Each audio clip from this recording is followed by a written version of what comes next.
sekitar berapa ribu tuh tadi? Hampir 53.000 lebih ya guru-guru yang tidak mendapatkan kesempatan dan masih ngantri banyak. Menurut saya ini emergency, darurat. Jadi saya akan masukkan dalam kesimpulan. Izin kawan-kawan saya membacakan kesimpulan kita hari ini. Ya,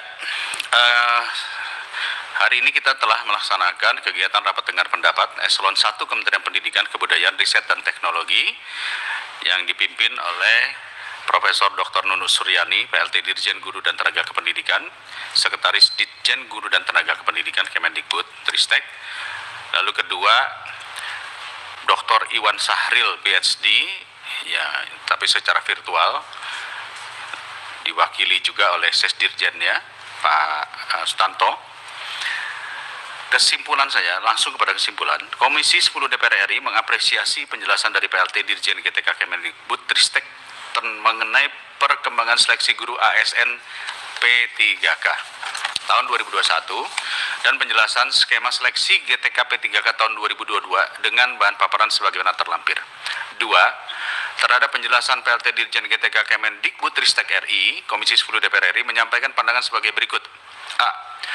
Mendesak Kemendikbud Ristek RI untuk segera berkoordinasi dengan Panselnas, khususnya Kemenkeu RI dan Kemdagri RI, untuk memastikan anggaran gaji dan tunjangan guru P3K yang bersumber dari APBN dengan skema pembayaran yang jelas.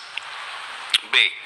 Mendesak Kemendikbud Ristek RI untuk menyusun peta jalan penyelesaian guru honorer, guru P3K dengan dilandasi data akurat mengenai jumlah sekolah, kebutuhan guru, dan dampaknya bagi satuan pendidikan baik negeri maupun swasta. Itu permintaan Pak Ferdi itu ya. C. Mendesak Kemendikbud Ristek RI untuk menyampaikan laporan secara berkala setiap 2 minggu. Jadi ada update terus selama per 2 minggu mengenai penyelesaian permasalahan hasil seleksi tahun 2021 dan perkembangan tahapan seleksi guru P3K tahun 2022. D. Mendesak pemerintah untuk mengkoordinasikan permasalahan penyelesaian guru honorer atau guru P3K untuk berada langsung di bawah koordinasi Wakil Presiden agar dapat diselesaikan secara komprehensif. E. Mendesak Panselnas melalui Kemendikbud Ristek RI untuk segera menyelesaikan permasalahan hasil seleksi tahun 2021 paling lama akhir tahun 2022 terkait hal-hal sebagai berikut. 1. Segera mengeluarkan SK terhadap guru yang telah lulus seleksi P3K 2021 sebanyak 21.343 guru dari 293.860 guru yang telah lulus dan mendapatkan formasi, jadi SK. 2. 15.415 yang telah terbit NIP 3K guru ya maksudnya 15.415 guru yang telah terbit NIP 3K-nya namun masih menunggu pengangkatan Pemda dari 293.860 guru yang telah lulus dan mendapatkan formasi. Ini maksudnya apa nih, SK juga nih? Hah?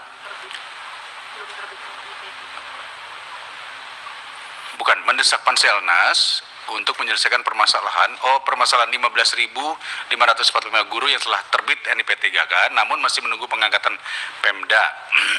Oke. Ketiga,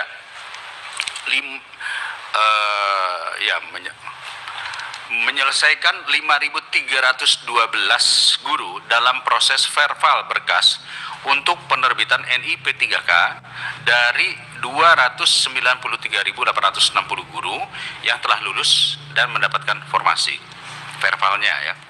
4. Menyelesaikan 193.954 guru pelamar prioritas 1 yang lulus passing grade namun belum mendapatkan formasi untuk mendapatkan formasi dan SK, khususnya sejumlah 28.876 guru yang lulus passing grade dan belum ditempatkan karena masih belum tersedianya kuota formasi atau kebutuhan bidangnya.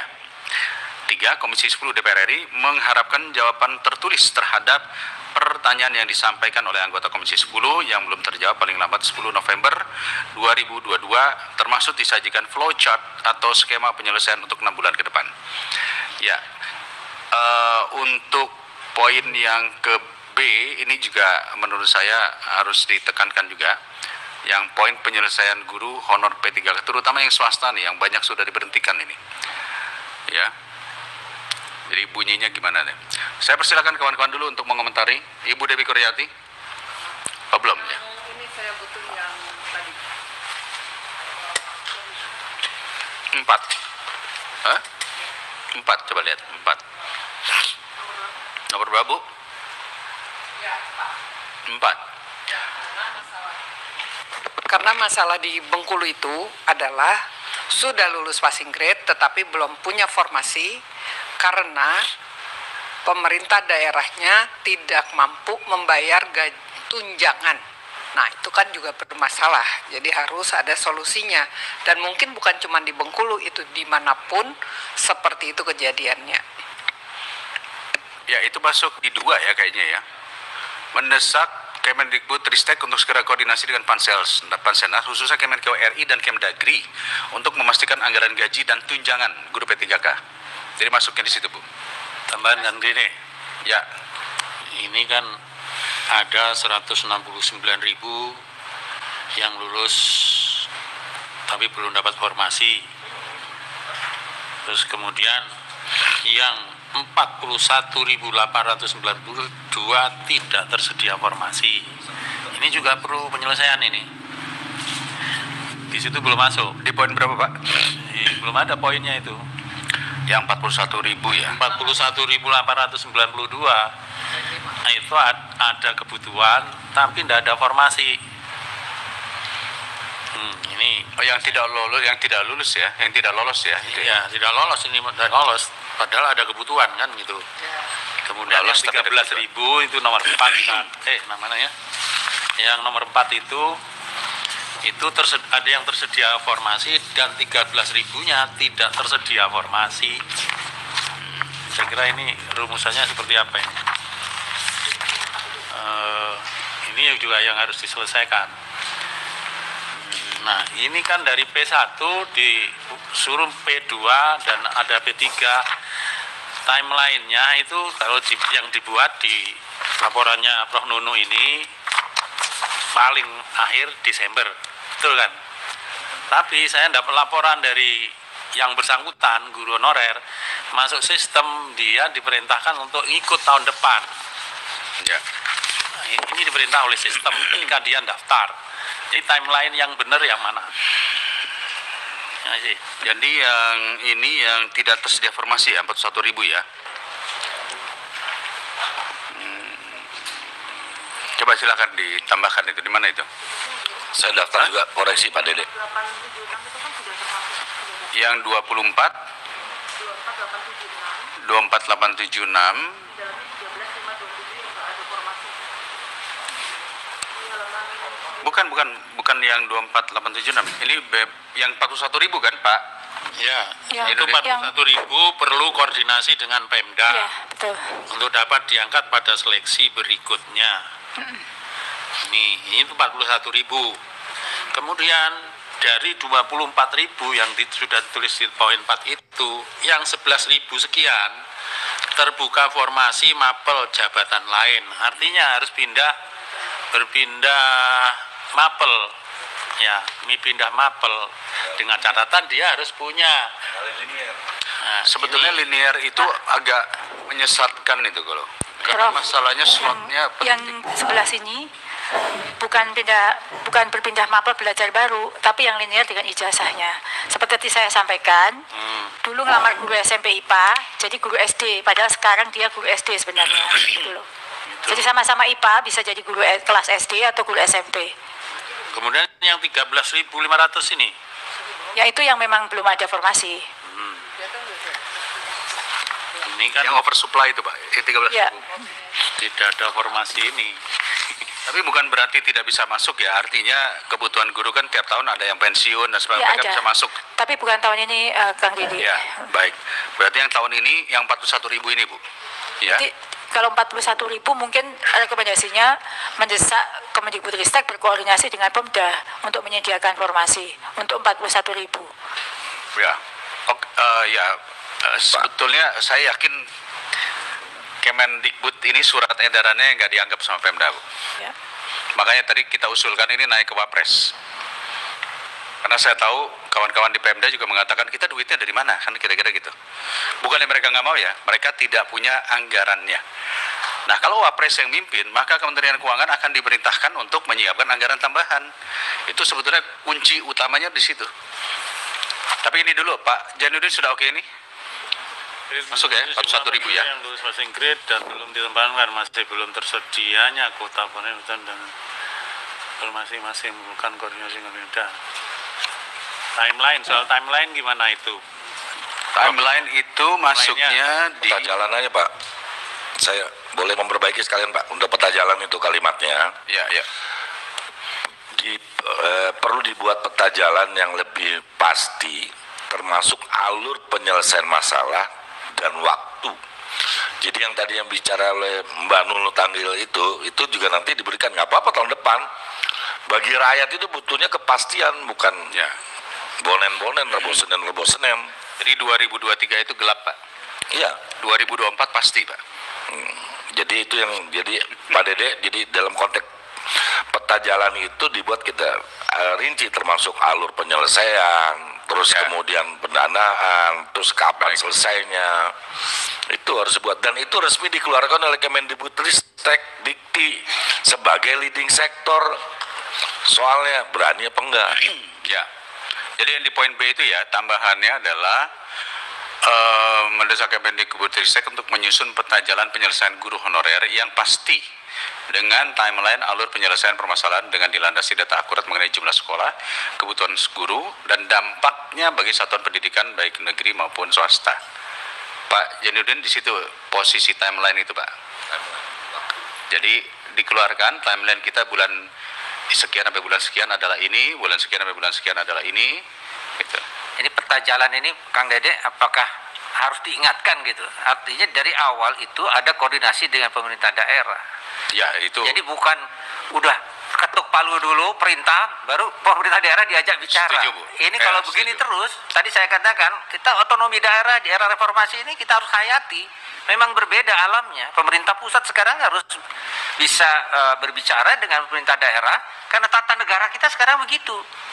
Itu harus disadari dalam pembuatan perencanaan yang menyangkut pemerintahan daerah. Sehingga tidak ada lagi nanti pingpong begini, anggota DPR jadi pingpong begini, pusat daerah, daerah pusat. Gimana rakyat kecil? Gimana kepontal-pontal mereka itu? Mereka nggak perlu paham yang kayak begini, mereka perlu kepastian formasinya berapa, saya ikut tes, kalau saya lulus saya masuk ke situ.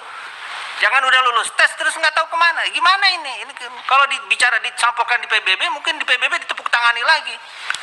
Oh ada negeri kayak gini gitu. Ya, Makanya jadi baca Undang-Undang Dasar Negara Republik Indonesia tahun 45. Itu. Gini, maksudnya usulan dari Pak Kamal itu adalah di poin B ini harus kita tambahkan. Jadi mendesak Kemendikbudristek RI untuk menyusun peta jalan penyelesaian guru honorer dengan pasti bersama-sama dengan KL lainnya dan pemerintah daerah. Jadi bukan hanya Kemendikbud saja, iya kan? Dengan KL lainnya dan pemerintah daerah, ya.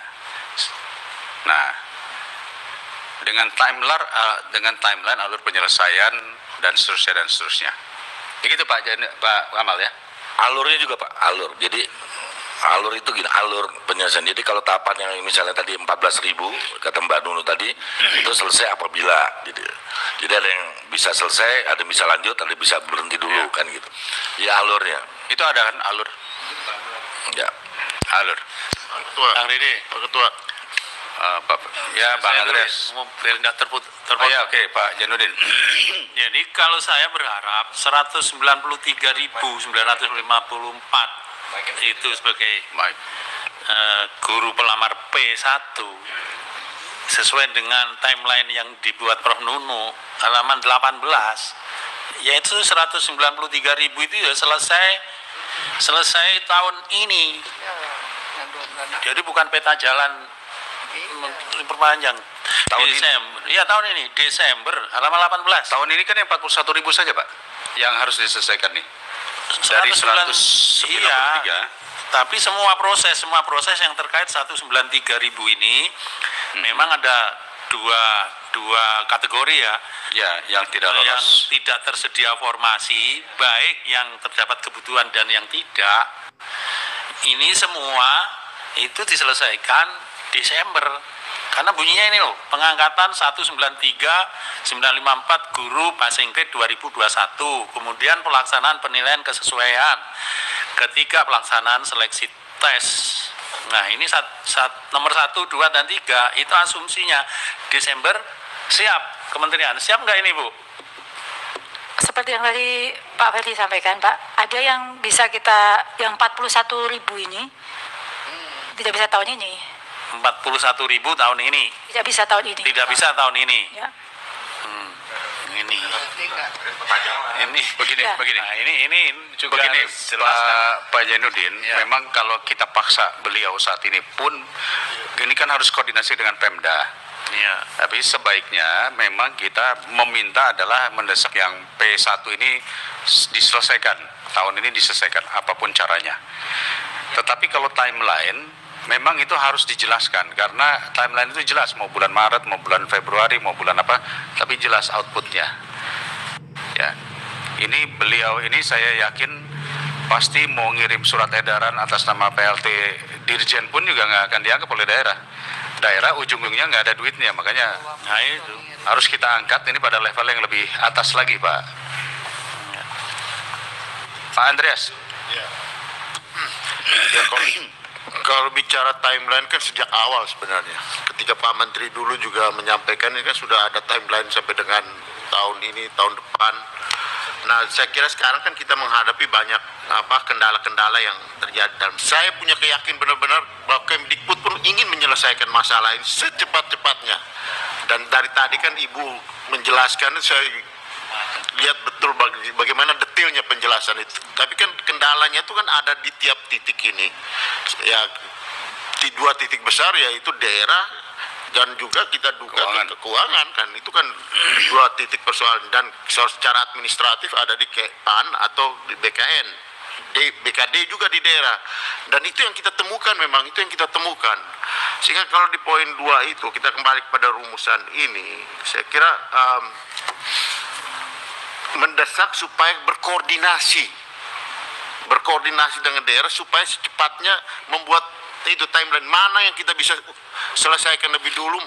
Seperti yang tadi sudah, tahun ini kita selesaikan apa gitu, tahun depan kita selesaikan apa yang sudah bisa dihandle langsung oleh Kementerian Kemdikbud Ristek gitu. Sehingga dengan demikian teman-teman guru di bawah ini kan butuh kepastian yang mana yang handle yang mana gitu, mana bagian yang Kemdikbud Ristek bisa langsung laksanakan, mana yang ini harus koordinasi dengan daerah gitu. Karena kita perlu transparan, terbuka, mana yang bisa kita lakukan, mana yang tidak, dan mana yang perlu koordinasi yang dipercepat. Sehingga tadi seperti yang Pak Ketua sampaikan, kalau ini kita bicara dengan Ibu PLT kan, kalau tidak bisa kita tarik ke atas gitu. Kalau perlu kita langsung bicara dengan Presiden. Ini sudah Pak, di poin D, Pak. Wah, jadi kalau Pak Andreas sudah bisa langsung dengan Presiden, siap kita. Iya, masalahnya Jadi Pak Andreas siap membawanya ke kita Presiden. bawa. Ini Kenapa yang saya enggak kok? Soalnya ya, Buktikan. hal-hal kecil aja kita ini kita Saya masih baru bawa ke Wapres ini. Bapak mau bawa ke Presiden tuh sudah tepat itu. ya maksud ini masa karena orang kan nunggu ini, nunggu Saya belum penyelesaian. punya presiden, Pak. Ya, saya yakin Presiden akan terkejut itu Pak Andreas. Siapa lagi yang menyelesaikan masalah ini? Baik. Saya yakin Presiden akan terkejut itu. Justru itu gitu. Ya karena apa? Karena kan kita lihat sendiri bagaimana apa mentoknya persoalan ini gitu. Artinya dalam tanda petik mentok ya, kita yakin masih bisa. Tapi kan ada kendala-kendala yang tidak bisa terselesaikan, yang saling lempar gitu. Kita ini kan juga sama-sama kita dapat berbagai macam keluhan, ya omelan dan minta untuk diselesaikan. Tapi kan tiap instansi ini punya kewenangannya masing-masing gitu. Sehingga ya akhirnya ya siapa yang harus paling tinggi yang bisa menyelesaikan persoalan ini gitu. Sehingga kalau menurut saya Pak Dede, ini kan upaya sementara yang kita lakukan. Mana yang Pak Ibu dan kawan-kawan di Kemdikbud bisa laksanakan, ini kita laksanakan. Mana yang perlu koordinasi, koordinasi, bikin timelinenya, kita bicara lagi di sini kalau tidak bisa. Sehingga kalau tidak bisa kita lari ke yang lebih atas. Saya kira itu, Pak. Baik. Tapi kalau bisa melarikan jangan dari kita, Pak. Karena kita bawa pansus saja mentok. Jadi kalau bisa pemerintah, Pak Menteri melaporkan kepada Presiden, kita punya emergency case, gitu. Oke, saya kira Jangan Ibu Dirjen, kasihan Ibu Dirjen nih. iya betul. Ibu Dirjen Dan bukan kalau cuma perlu kasihan, dilaporkan bagaimana ini dengan dalam rapat. PLT-nya? Hah? Ya orang masih PLT gimana mau berinisiatif, Pak? Soal itu kan soal menyampaikan ini kan Baik. bisa apa? Jangan kita dukung Bu, kita dukung untuk selesaikan ini secepat. Baik, terima kasih Bang Andreas. Poin-poin lainnya cukup, kawan-kawan? Silakan. Cukup ya? Prof. Nunu, silakan. Baik, Bapak Pimpinan yang saya hormati, serta seluruh anggota Komisi 10 yang saya Maaf, Bu, banggakan. ada koreksi? Ada koreksi di sini? Oh, tidak. Poin-poin ini? Sudah cukup. Cukup ya? Cukup.